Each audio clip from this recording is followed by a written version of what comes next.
At 6:42 on the morning of 11 February 1944, in the blizzard-choked fields east of Vinnytsia, a single M4A2 Sherman stood half-frozen in a ravine while German Panzergrenadiers closed in from the tree line.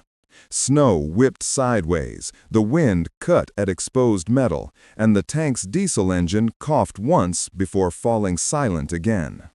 Inside, the crew listened to the creak of approaching boots through the snow. Their assistant driver and mechanic, Senior Sergeant Alexei Mikhailovich Voronov, kept his gloved hand pressed against the dead fuel pump, feeling nothing but ice. The storm swallowed the horizon. Somewhere beyond the white curtain came the clatter of a Stug 3 engine preparing to fire. And as the tank's commander whispered for one last attempt to start the engine, the mechanic stared at the frozen pump and murmured, "If this fails, we die in this ravine." The question lingered in the blizzard. How did a simple, mocked-together field modification become the only reason any of them survived? Only days earlier, the advance of the 3rd Guards Tank Corps had been pushing westward, deeper into western Ukraine. Winter had tightened its grip on the front. Snowdrifts masked the black, rutted soil beneath, and sub-zero winds swept across the open fields between small villages and the skeletal remains of orchards. The German forces, falling back toward the Bug River, had left behind pockets of Panzergrenadiers equipped with Pak-40 anti-tank guns and a scattering of Panzer IVs and Stug 3s. These rearguard units followed strict German doctrine: stay hidden, strike from ambush, and fall back before Soviet counterfire could pin them. Every kilometer of ground the Soviet armor gained felt earned through layered fields of fire, booby-trapped crossroads, and whiteout conditions that hid friend and foe alike. The M4A2 Shermans, powered by their twin diesel engines, were valued by Soviet commanders for their reliability and their ability to run on the same fuel as other Red Army vehicles. But in severe cold, they were known for an unforgiving list of winter problems: congealing oil, frozen fuel pumps, stuttering starters, failing solenoids, cracking manifolds, and tracks stiffening with packed snow that froze into blocks of ice. In the February blizzard now gripping the front, these weaknesses became lethal. Alexei Voronov had always expected that winter would test him more harshly than any German gun. He was 24 that year, a lean, quiet mechanic from Tula, where he had worked at the machine tool factory before the war. His father had died during the first winter of the German invasion, trapped in a burning warehouse during the shelling of their district. Alexei carried that memory with him into the Red Army. And every time he heard a tank engine falter, he felt a pressure beneath his ribs, a fear that someone else's father or son might die because of a mechanical failure he could have prevented. He served as the assistant driver and mechanic aboard a Sherman they called Zarya, Dawn. The crew knew him as the man who listened to engines the way others listened to the radio. He could identify a failing injector by the rhythm of a misfire and sense a clogged fuel line by the sluggishness of a throttle response. But winter changed everything. Metal contracted, lubricants thickened. Hours of exposure to cold seeped through the tank's armor like a disease. And when the February blizzard descended, it became clear that even the Shermans, praised as reliable, were not immune. For 2 nights, temperatures plummeted below -20 degrees. Oil in the crankcase turned to syrup. Electrical cables stiffened. The fuel pump on Zarya began to fail intermittently, stalling the engine without warning. The crew had managed temporary fixes, banging the pump housing with a wrench or warming it with their hands. But the problem grew worse. On the morning of 10 February, during a forced march through knee-deep snow, the fan belt snapped. Alexei replaced it with the last spare they had. That evening, Frost seized one of the track guides, forcing the crew to hammer at it in the dark while German flares arched overhead. The war felt less like a clash of armies and more like a struggle against metal itself. When Zarya stalled again before dawn on 11 February, the column had been advancing toward a cluster of farmsteads north of Vinnytsia. Command expected German rearguard positions among the orchards and in the forest belt beyond. Snow reduced visibility to less than 30 meters. The tanks spread out, careful to avoid presenting easy targets to hidden POC guns. But it was in this white labyrinth that Zarya's engine failed completely. The fuel pump emitted a faint crackling sound, then froze solid. The diesel would not flow. Worse, the rest of the column pushed on, unaware that one tank had fallen behind. Radio interference from the storm garbled communications. Within minutes, Zarya sat alone in a shallow depression, surrounded on all sides by swirling white and growing silence. The crew knew German scouts often followed Soviet tracks, waiting for a straggler, and a silent tank was a gift to any ambush team. Alexei climbed out into the biting wind to assess the pump. Snow immediately crusted along his eyebrows. He scraped frost from the pump housing, but the diesel inside had thickened, refusing to move. The pump shaft had frozen in place. Even if they forced it, it might crack. Inside the tank, the commander cursed softly. The gunner watched the tree line, worried more by the silence than any visible enemy. The radio hissed with static. Alexei re-entered the tank, shaking snow from his coat, and spoke in a voice steadier than he felt. The pump would not restart without heat. True heat. More than a blowtorch. They needed to warm the internal components, but the temperature outside was too low and the wind too fierce for any standard field method. The minutes passed, and tension tightened inside the Sherman. The blizzard reduced sound to muffled echoes, but every so often they heard something. A faint clatter, a distant engine, a single rifle shot swallowed by snowfall. German patrols were out there. They all knew the danger. A stalled tank was a dead tank. And a dead tank in Soviet doctrine meant the crew dismounted, fought on foot, and likely died. Alexei stared at the frozen pump, thinking through every method he had seen or heard from older mechanics. Most Soviet tanks carried small charcoal braziers for warming oil pans in winter, but the Sherman had no such accessory, and even if it did, the wind would extinguish it. Zarya's diesel had thickened too much for brute force. Then he remembered something he had tried months earlier on a T-34 during autumn rains, redirecting exhaust heat. It was insane to attempt it here, dangerous, possibly fatal. The crew watched him expectantly in the dim glow of the internal lamp. He explained the idea. Temporarily reroute part of the hot exhaust flow back toward the pump, using scavenged metal as a duct.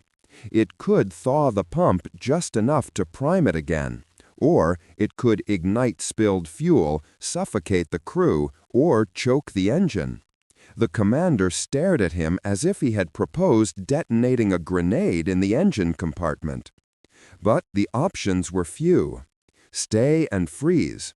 Abandon the tank and face German gunfire, or accept the mechanic's insane idea. The commander swore, but agreed.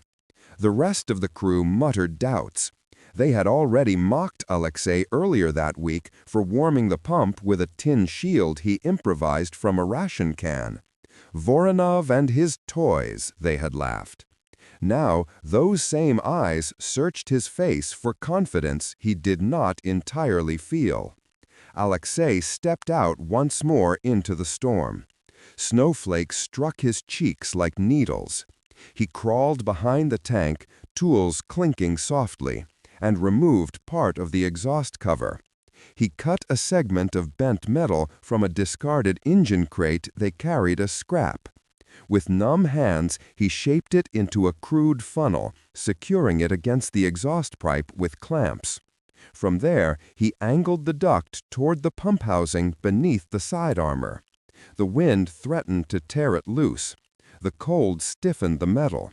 More than once, he thought he would fail.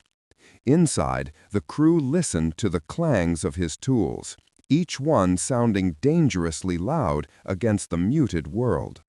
At last, he returned, face pale with cold, and called for the commander to crank the starter.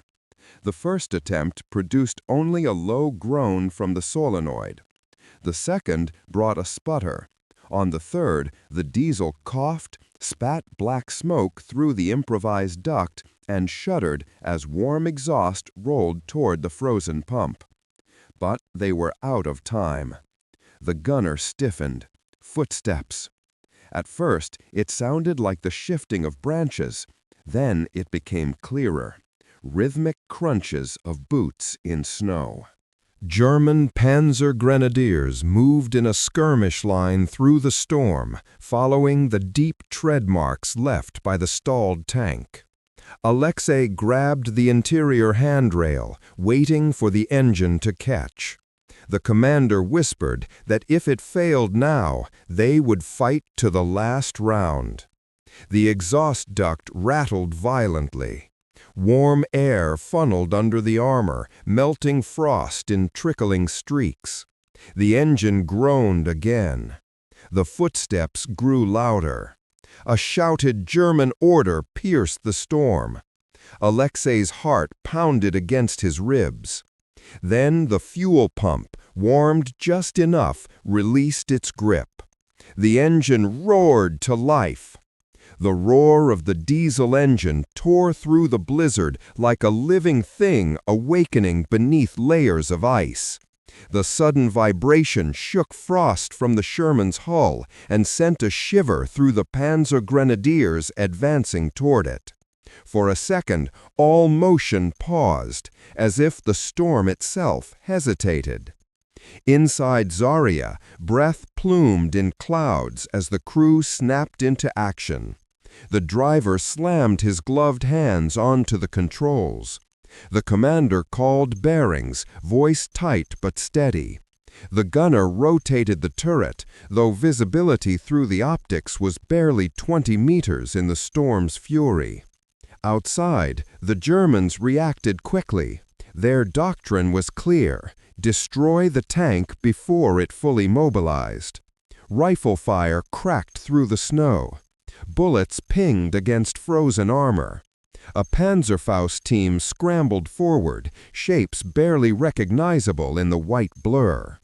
The commander shouted for Alexei to secure the improvised duct, but the mechanic knew there was no time. The duct would hold long enough, or it wouldn't. Survival depended on movement. The driver pushed the Sherman forward, treads biting into the packed snow of the ravine slope. The tank lurched violently. The engine strained, still sluggish from the cold. Steam poured from the exhaust as ice melted in torrents. The enemy opened fire again. The gunner spotted a shadowy figure kneeling behind a tree trunk, shouldering a Panzerfaust. He called the bearing, but the commander saw nothing through the swirling snow. The gunner didn't wait. He fired a single high-explosive round. The shell detonated in a burst of dark earth and snow. The tree disappeared. The figure vanished with it. But more Germans were coming. Alexei felt the tank tremble as machine gun fire rattled across its side.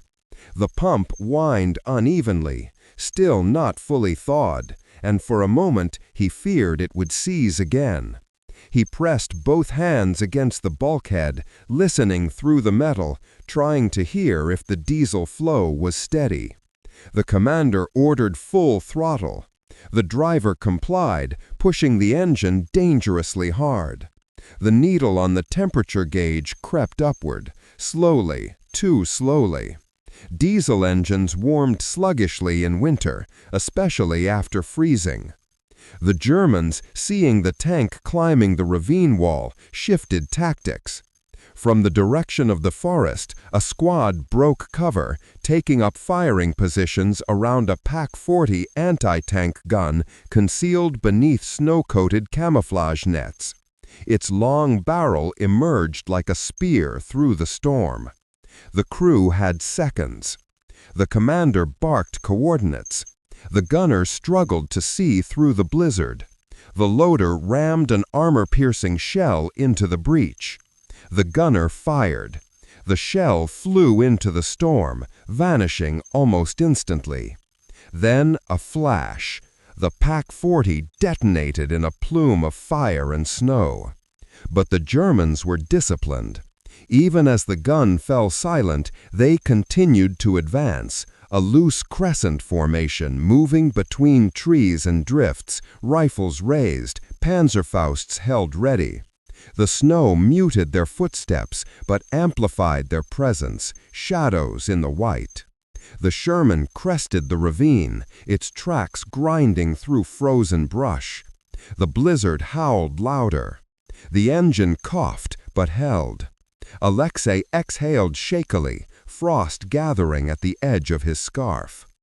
The commander ordered them toward the rendezvous point where the rest of the corps was advancing. The driver swung Zarya west, following half-buried tracks from earlier. The storm had already begun erasing them. The battlefield became a sea of white ridges and ghostly silhouettes. Minutes passed with only the wind for company. But then, faint through the static-filled radio, came a short burst of Soviet chatter. Reconnaissance had spotted a German counterattack forming south of the village of Muzhilivka. A Stug 3 and elements of a Panzergrenadier company were maneuvering to cut off the Soviet spearhead. Shermans in the area were ordered to support the infantry pushing toward the village. Zarya was the nearest tank, if they could make it in time. Alexei checked the pump again. It vibrated steadily, though every so often a shudder ran through it as frozen fuel remnants passed through the system. The improvised exhaust duct continued to funnel warmth under the armor, though he could smell heated metal, a warning sign that it might warp or detach. They were running the engine hotter than recommended. But without heat, the pump would freeze again, and this time they would not escape. The storm intensified as they crossed the open fields. Snow blasted the periscope lenses and smeared across the gunner's optics. The tank's treads crunched through drifts, occasionally slipping on hidden ice. Inside, the temperature remained brutally low, their breath forming ice on the interior walls. The commander kept the radio pressed against his ear, trying to decipher the garbled transmissions. Then, through the swirling white, they saw movement.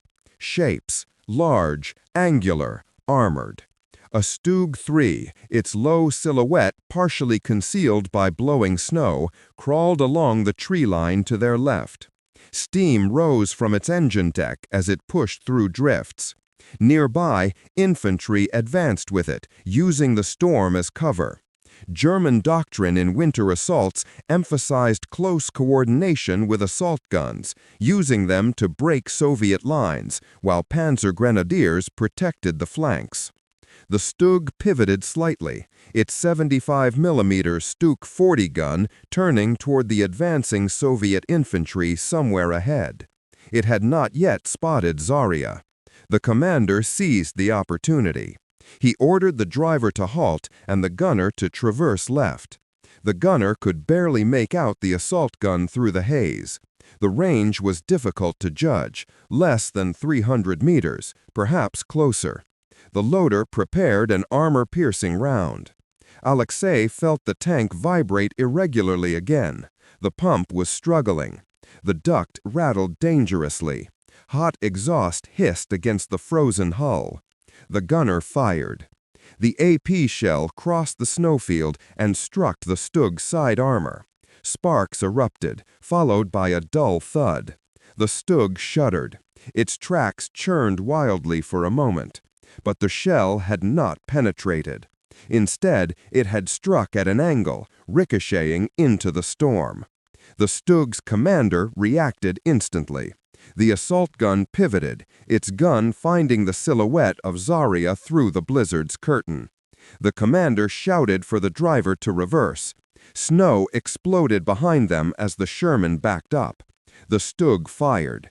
The shell screamed through the storm and detonated a few meters to the right of the Sherman, showering them with ice and earth. The loader rammed another AP shell into the breach. The gunner realigned the turret, hands trembling from cold and adrenaline. Alexei felt the pump falter again. He moved instinctively, pressing his hands to the bulkhead, listening to the vibrations. He knew what was happening. The thawed portion of the pump was heating too quickly, expanding unevenly. If it warped, the engine would stall again, in direct line of a German assault gun. The duct shook violently as the storm wind shifted. If it tore loose, the pump would freeze within minutes. The gunner fired a second round. This time, the shell struck the Stug squarely in the frontal superstructure. The sound echoed across the field, a deep metallic crack. The Stug reeled, smoke leaking from its hatches. Its gun stopped adjusting. Then, slowly, its engine died. The Panzergrenadiers scattered briefly, then regrouped, firing toward the Sherman's muzzle-slash position. Rifle rounds pattered against the armor. Machine gun bursts traced faint lines through the snow. Zarya pushed forward, closing the distance. The gunner switched to high-explosive shells, firing into the infantry line to disrupt their formation. The loader worked frantically despite numb fingers. The commander guided them toward the village outskirts, shouting bearings and target confirmations. But Alexei barely heard any of it. The engine temperature climbed erratically. The pump whined again, a warning. The duct had loosened on one side, allowing cold wind to slip beneath the armor toward the pump housing. Ice began to form again, creeping across the metal like frost spreading along glass. Alexei realized the cruel truth. They were winning the fight, but losing the machine. He unlatched his harness, grabbed his tools, and shouted to the commander over the engine noise. He had to go out again. The commander stared at him in disbelief. "It is suicide." Alexei replied, "If the pump freezes now, the Stug is not the only one that dies." The crew fell silent. The commander finally nodded. Alexei opened the hatch. A wall of snow and wind hit him instantly. He climbed onto the tank's side, boots slipping on icy armor. The battlefield around him was chaos, figures moving through white, muzzle flashes, the distant crack of rifles, the thunder of their own cannon. The improvised exhaust duct glowed faintly from heat, pulsing with the rhythm of the engine. He reached for it. The metal burned his gloves instantly. He hissed in pain, but held on, tightening the clamps with trembling fingers, as rifle fire snapped past him, cutting through the storm like invisible wires. Somewhere to his right, a German shouted. A Panzergrenadier fired upward. Bullets sparked against the turret behind him. Alexei finished tightening the duct and hammered the edge into shape with the butt of his wrench. The wind shrieked. The tank lurched as it fired again. He nearly slipped, but caught the handrail, heart hammering. Then a mortar shell exploded nearby, showering the Sherman in snow and dirt. Alexei ducked low, gripping the armor with frozen hands. The duct held. The exhaust pumped heat back into the pump housing. He pulled himself back into the hatch, half falling into the interior as the commander grabbed his coat and hauled him inside. The pump's vibration steadied. Zarya surged forward once more. The sounds inside the Sherman became a single violent chorus. The rapid breathing of the crew, the grinding of tracks through deepening snow, the clatter of falling shell casings, and the rhythmic pulse of the engine fighting to stay alive. The storm outside showed no sign of relenting. Snow beat against the periscopes in a relentless blur, smearing vision, turning the battlefield into shifting shapes and flashes of light. The commander pointed toward the low structures of Muzhilivka, barely visible through the storm. "Infantry is pinned," he said. "We push through the center." His voice held a tension that betrayed the gravity of what lay ahead. German forces were counterattacking through the village, using tightly packed houses and narrow lanes to stage ambushes. Soviet riflemen had taken cover behind a collapsed barn, their movements nearly invisible beneath the blowing snow. Zarya pushed forward. The driver felt the tank buck and slide as patches of hidden ice pulled at the treads. Each correction of the controls jolted the crew. The gunner scanned the whiteness through optics that fogged with each breath. The loader moved mechanically, muscles numb, loading shell after shell. As they approached the outskirts of the village, the storm lifted just enough to reveal the threat ahead. A Panzer IV Aust-Hoch emerged from behind a ruined stable, its turret turning toward the advancing Soviet infantry. Its engine growled deeply, echoing through the snow-covered streets. Panzergrenadier flanked it, moving with practiced coordination. The German tank crew, sheltered from the storm, worked with clinical precision. Zarya halted behind a broken wooden fence. The commander whispered for the gunner to hold fire. Snowfall thickened again, obscuring their silhouette. For a moment, both tanks sat in the shifting curtain of white, unable to fully see each other. It was a duel fought not only with steel, but with patience. The Panzer moved first.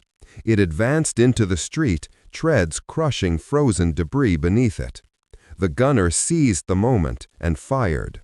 The AP shell streaked through the storm and struck the Panzer IV just below the turret ring.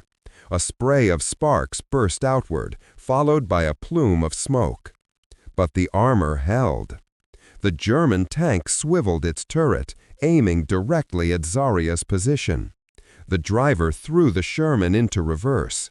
The commander shouted bearings. The gunner cursed as he struggled to realign his sight picture. The loader forced another AP round into the breach despite his shaking hands. The Panzer fired. The shell smashed into a stone wall behind Zarya, blasting a cloud of rubble across the tank's rear. The concussion rattled the interior. Alexei braced himself against the hull, protecting the tools he had just used moments before under enemy fire. The engine, still running at a precariously high temperature, sputtered for a moment before regaining its uneven but vital rhythm. The gunner fired again. This shell struck lower, tearing into the Panzer IV's track assembly. Metal sheared violently. The German tank jerked, spun slightly, then stopped, immobilized but not destroyed. The turret still moved, desperately trying to bring its gun to bear. The commander ordered the driver forward, using the blizzard as cover in a deadly gamble. The Sherman lunged ahead, crossing the open space in a burst of snow. The Panzer fired, but the shot went wide, disappearing into the storm. The gunner fired a third round at nearly point-blank range. The shell slammed through the Panzer IV's frontal armor. Flames erupted inside. Smoke burst from the hatches. German crewmen scrambled out, engulfed in fire and snow, disappearing into the wreckage and the blizzard. Zarya advanced deeper into the village. But the victory was brief. A sudden metallic snap echoed through the hull. The Sherman shuddered violently as the right track jammed. Snow and mud had compacted in the guide teeth, freezing instantly under the harsh winter conditions. The tank lurched sideways, nearly throwing the crew off balance. Alexei felt the jolt and immediately understood the danger. A frozen track in open terrain was one thing. In a village under fire, it was a death sentence. He moved instinctively to inspect the issue, his fingers already reaching for the tools he kept secured beneath his seat. But before he could speak, the sound of approaching engines rumbled through the white noise of the blizzard. A second German assault gun, another Stug 3, advanced through the village's western entrance. Panzergrenadiers followed behind it, using its hull as a shield. Their silhouettes flickered through the storm, appearing and disappearing like phantoms. The commander swore. The gunner swung the turret toward the new threat. The loader prepared the next shell. The driver tried to force the tank forward, but the track resisted, grinding against ice-packed teeth. Alexei opened the lower inspection hatch and felt the freezing gust slap his face. He saw the problem instantly. The guide tooth of the right track had seized solid, with a thick, glass-like slab of ice. The tension wheel was straining under the pressure. If the track tore, they would be immobilized for good. He shouted to the commander, "Track frozen, I need outside." The commander hesitated only a moment. The Stug 3 was preparing to fire, its barrel rising, the vehicle's silhouette steady despite the storm. The Germans had spotted Zarya. Alexei climbed out, his boots slipping on the icy hull. The wind roared around him. Snow blinded his vision. The smell of burning diesel mixed with the metallic scent of blood and scorched armor in the air. He jumped down beside the track, landing knee-deep in snow. His hands moved with desperate urgency, scraping ice from the frozen guide tooth. He used his wrench to hammer away the thick slabs that refused to break. Each strike sent pain shooting up his arm. The cold numbed his fingers until he could barely feel the tool. Gunfire cracked around him. German infantry were firing down the street. Bullets whipped past, embedding in wood and stone. A ricochet sparked on the tank's track, only centimeters from his hand. Inside the tank, the gunner fired at the advancing Stug 3. The shell detonated against the Stug's armor, but failed to penetrate. The German assault gun responded immediately. Its muzzle flashed through the white haze. The shell slammed into a building beside the Sherman, collapsing its roof in a burst of snow and debris. Timbers and bricks crashed onto the village street. Alexei kept hammering. Ice broke away in shards. He reached deep beneath the armor, pulling out packed snow with bare fingers until he felt blood from cracked skin. The duct he had repaired earlier rattled, glowing faintly as heat continued to pump toward the fuel system. The Stug advanced, closing the distance. Its loader worked quickly. Its gun stabilized on Zarya. Alexei delivered one final blow with the wrench. The ice cracked. The track realigned with a metallic jolt. He shouted to the driver, though the storm nearly stole his voice. The tank lurched forward, nearly knocking him down. He grabbed the side railing, swung himself onto the hull, and dove headfirst into the hatch as the commander pulled him inside. At that same instant, the Stug fired again. A thunderous explosion engulfed the street as the shell impacted just behind Zarya, throwing debris across the tank and lighting the nightmarish scene in a furious burst of orange. The blast wave rocked the Sherman violently, slamming Alexei against the interior wall. But the engine held. The pump held. The track held. Zarya pushed forward, closing the distance with the Stug, just as the gunner found a clear shot through the veils of snow. He fired. The shell pierced the Stug's thin side armor. Flames erupted instantly, pouring from the hatches as the German vehicle burned. The Panzergrenadiers, seeing their armored support destroyed, began retreating toward the far side of the village, firing as they withdrew. Soviet infantry surged forward behind Zarya, emboldened by the tank's advance. Together they pushed the enemy steadily back through the storm.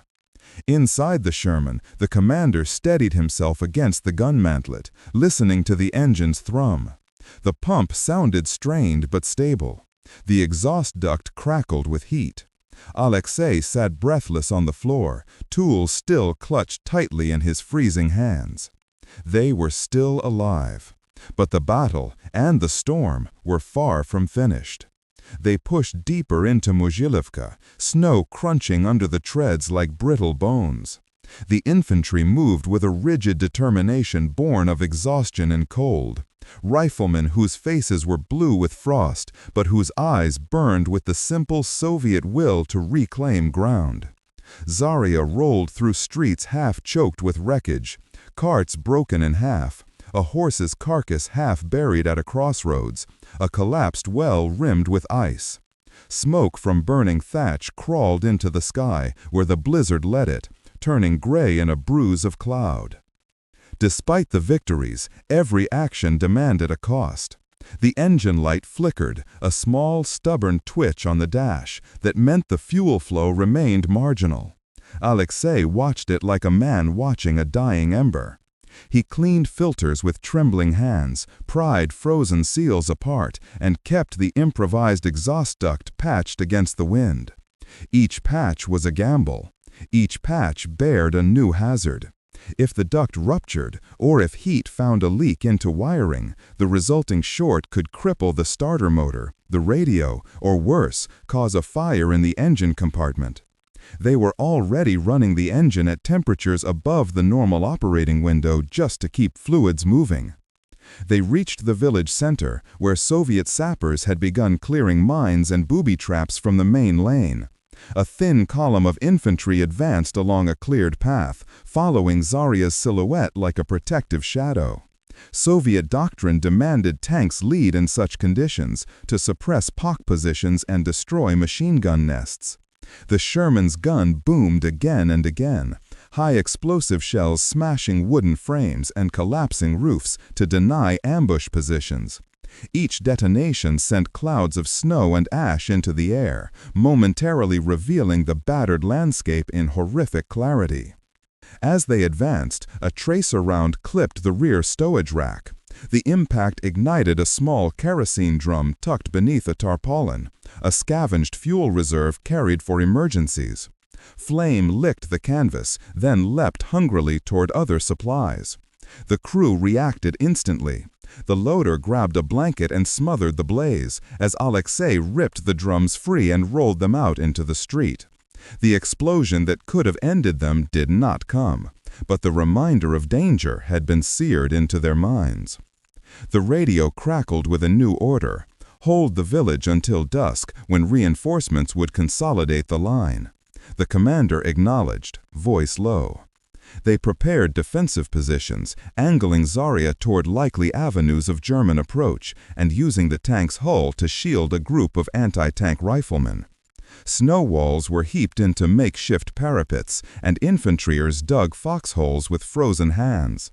The storm, once an enemy, now became a shield, concealing movements and complicating German targeting. Even so, the enemy was relentless. German reconnaissance reported that a mobile reserve was assembling to reclaim the village. Mortar teams to the north tested Soviet positions with sudden volleys. A POC-40 somewhere beyond the orchards began to pester their line with ranging shots, each one thudding into the snow with a distant, hollow sound that reminded them of the steady beat of a heart about to fail. Alexei crawled beneath the rear engine deck that afternoon to inspect the pump and the makeshift duct. He worked with a focused deliberation that matched his fear. His hands moved like a surgeon's in the frozen chaos, feeling seals, testing bolts, listening for the telltale rhythm of steady pressure. He adjusted clamps, tightened shims, and coated joints with a thin smear of grease he had heated between two ration tins. The grease smeared like molasses, but it would keep water from freezing into the coupling points. He checked the starter solenoid wiring and found an abrasion where a stray spark had eaten through insulation. He wrapped it with fabric soaked in paraffin and sealed it with tape from a medical kit. It was not textbook maintenance, but in the field, textbooks dissolved into improvisation. Night came early, and the blizzard softened into a flurrying hush. Lamps in windows burned like tired eyes. The Soviet partisan radio emitted a low hum as the crews rotated, taking their turns to sleep in cramped tiers, while two kept watch. The commander sat across from Alexei for a long minute, sharing a tin of hot tea. He had once been a student of agricultural engineering before the war, and now he led men into death and back with the heavy steadiness of someone who had learned responsibility early and wholly. "You were foolish," the commander said quietly, not unkindly. "You almost burned us." Alexei answered, "If I had not, we would be frozen in the ditch. If we had not moved, how many lives lost?" His voice was small beneath the roar of the stove. He looked at the small dent in the tin cup where a sliver of shrapnel had glanced off in an earlier fight. The room fell into a measured silence, the kind that binds men together. They spoke then of home in clipped phrases, village names, the shape of a river, the smell of the factory furnace where Alexei had once worked. It was a fragile warmth. At midnight, reconnaissance reported German movement to the west, a maneuvering force trying to encircle the Soviet spearhead. The Corps headquarters ordered a reserve of 2 tanks to counter the move. Zarya was to hold Muzhilivka and, if necessary, withdraw under cover of darkness. The crew braced for another night of cold and combat. Shortly after, the POC-40's ranging shots tightened. Rounds began to land progressively closer, skimming the frozen earth and exploding within meters of their positions. The first devastating blow came at 01:17. A round detonated near a row of cottages where a group of riflemen had made a temporary trench. The blast collapsed timber and earth. When the snow settled, 3 men were unaccounted for. The sound of that explosion lingered in the Sherman as if it had been absorbed into the metal. Alexei crawled back into the engine bay to make final checks before any potential withdrawal. He was close to the pump when a distant metallic thump echoed. The starter motor solenoid shorted, triggered by a stray spark that had corroded through his paraffin-wrapped wrap. Inside the cramped engine compartment, he could see the thin thread of smoke, a whisper that would not have been deadly had it been spotted earlier. Now, with men moving and guns firing, the danger multiplied. He ripped apart the wiring, exposing copper that had become brittle in the cold. He spliced wire with a practiced, trembling hand and lashed the joint with bayonet tape. He reinstalled the cover and sealed the engine hatch. It would hold for now. He felt the exhaustion like lead pressing his shoulders down. Then, as he climbed out, the radio barked a warning. The German reserve had split into 2 prongs. One axis approached from the north through the orchard. The other swung south, attempting to cut the road back to Soviet lines. If the encirclement held, Muzhilivka would be isolated, their resupply and retreat severed. They readied to move at dawn. The driver would back a route through the orchard and along a frozen stream. The plan was dangerous. The terrain favored the defenders and concealed pack positions in gullies and among trees. The commander reviewed the map by lamplight, then folded it and tucked it into his coat. He looked at Alexei and, without speaking, accepted the risk the mechanic had already taken repeated times. Dawn arrived with a brittle light. The world beyond the turret hatches looked like an endless page of white. The driver eased the Sherman out of its position and onto the path. The crew watched the periscopes and waited for the first sign of movement that would reveal a concealed gun. They had not gone more than 200 meters when a volley of mortar rounds erupted to their left. A sharp tang of shrapnel cut across the hull. Snow leapt into the air and rained down like broken salt. The Sherman lurched and came to a grinding halt. The driver cursed. The treads had picked up a frozen clump of clay that wedged between idler and road wheel, stopping motion. Alexei's hand trembled as he unlatched the hatch. He remembered the last time, the risk of stepping outside in the teeth of an attack. Yet he also remembered the look in the commander's eyes, the way men counted on machines and on each other. He tumbled out into the snow, wrench in hand. The clump was a solid mass of ice and mud, shaped like a malformed crescent. He pried at it with a crowbar, wrenched at frozen bolts, and finally levered the mass free. It came away with a tearing sound, scattering icicles and chunks across the lane. He shoved the debris clear, motioning to the driver. The tank began to move again, but only for a few meters before the engine protested with a harsh cough. The warning needle dipped. Fuel starvation flickered across the gauges. They were still within range of German small arms and observation. The commander made the decision. They would make a run for the stream crossing and ford a shallow section where the ice might mask tracks and confuse German gunners. It was a desperate maneuver, but one that offered a chance. They accelerated, treads hissing against packed snow. The German mortar registered their movement and swung to compensate. The sky lit with white flashes as rounds detonated nearby. For a moment, a shell broke the surface of the nearby frozen stream and sent sheets of ice skyrocketing upward like flung plates. The Sherman crashed across frozen ground, the metal groaning under strain. The engine coughed once, twice. Alexei glanced at the pump. Its steady rhythm was now a series of uneven pulses. He understood with an icy clarity. Their improvised solution had a limited lifespan. It had bought them time, not immortality.